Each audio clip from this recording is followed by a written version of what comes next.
let me tell you what the gospel isn't. The gospel is not your personal testimony. I think personal testimonies are a good thing, and we're called to testify to the greatness of Christ and what he's meant for us in our lives. It's a wonderful thing. But giving your personal testimony is pre-evangelism. It's not evangelism. Evangelism is proclaiming the gospel. And to say that God loves all people unconditionally is not the gospel. It's not even true. Or to say that God loves you and has a wonderful plan for your life, that's not the gospel.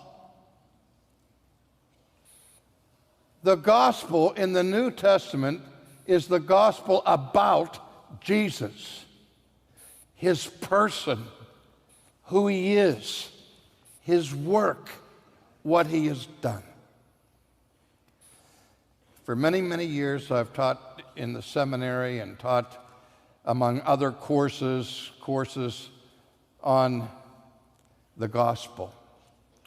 And in order to work in the Doctor of Ministry program of seminaries, usually it's required that a person will have finished their basic seminary training and be ordained, be in the ministry for at least 5 years before they could enter into a Doctor of Ministry program. And when I teach on these questions, it would be my custom to stand in front of the room with the chalkboard and a piece of chalk in my hand with the first class of our students and say, let's start here, the ABCs. How many of you have been ordained to the gospel ministry? And they all raised their hand. I said, okay, let me write on the blackboard the definition of the gospel. What is the gospel? And these are usually conservative pastors, evangelical pastors. In my experience, it's anecdotal, not absolute, not scientific.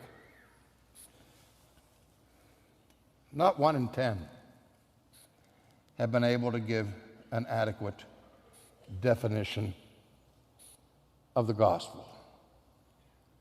They'll say, the gospel means that I can be forgiven of my sins. Yes, it does. The gospel means I can have a meaningful life. Yes, it does. But those are consequences and results of God. They're not the gospel.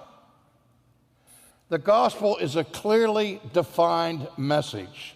If you want to see what it is, go to the sermons in the preaching of the book of Acts and notice and underscore the content of those sermons. And there you will discover what the gospel is. It's about Jesus, who was born according to the scriptures and who lived a sinless life and who died an atoning death on the cross, and for our righteousness God raised him from the dead and carried him in glory to heaven for his coronation as our king and for his installation as our great high priest who ministers for us every day and who will come again at the end of history to bring the fullness of his kingdom, which has begun already,